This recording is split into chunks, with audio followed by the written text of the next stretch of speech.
अगर आपकी गाड़ी पे ट्रैफिक के चालान पेंडिंग हैं, तो उन्हें कम से कम पैसों में माफ़ करवाने की ये एक गोल्डन अपॉर्चुनिटी है।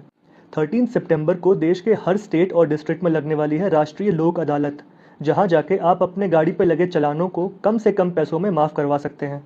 चालान माफ़ करवाने के लिए सबसे पहले आपको अपने स्टेट की ट्रैफिक पुलिस या फिर ई चालान की वेबसाइट से अपने गाड़ी पे लगे चालानों को डाउनलोड करना होगा। फिर इन चालानों का प्रिंट आउट निकलवा के 13 तारीख को आप कोर्ट जाएंगे। कोर्ट जाकर या तो आप किसी एडवोकेट की हेल्प ले सकते हैं, जो कि आपका काम 1000 या 500 रुपए लेकर आसानी से करवा देंगे, या फिर वहीं पे लगे नेशनल लोक अदालत के बूथ पर रजिस्टर करना होगा। रजिस्ट्रेशन के बाद अपने डेजिग्नेटेड कोर्ट के बाहर वेट करिएगा। आपकी बारी आने पर आपका नाम या नंबर कॉल आउट किया जाएगा। अब इसके बाद की प्रोसेस जज के डिस्क्रिप्शन पे होती है। उनका मन हुआ तो वो आपका चालान कम कर सकते हैं और मूड अच्छा हुआ तो पूरी तरीके से माफ़ भी कर सकते हैं। लेकिन ध्यान रहे कि लोक अदालत में सिर्फ कंपाउंडेबल ऑफेंसेस पे सुनवाई होती है, यानी कि वो ऑफेंसेस जिसमें समझौते की गुंजाइश हो।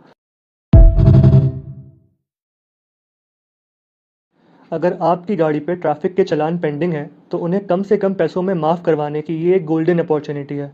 13 सितंबर को देश के हर स्टेट और डिस्ट्रिक्ट में लगने वाली है राष्ट्रीय लोक अदालत, जहां जाके आप अपने गाड़ी पे लगे चालानों को कम से कम पैसों में माफ़ करवा सकते हैं।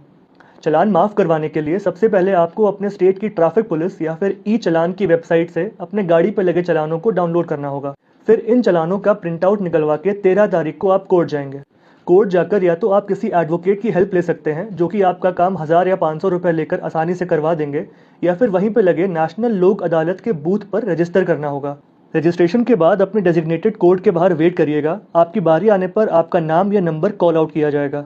अब इसके बाद की प्रोसेस जज के डिस्क्रिप्शन पे होती है। उनका मन हुआ तो वो आपका चालान कम कर सकते हैं और मूड अच्छा हुआ तो पूरी तरीके से माफ़ भी कर सकते हैं। लेकिन ध्यान रहे कि लोक अदालत में सिर्फ कंपाउंडेबल ऑफेंसेस पे सुनवाई होती है, यानी कि वो ऑफेंसेस जिसमें समझौते की गुंजाइश हो।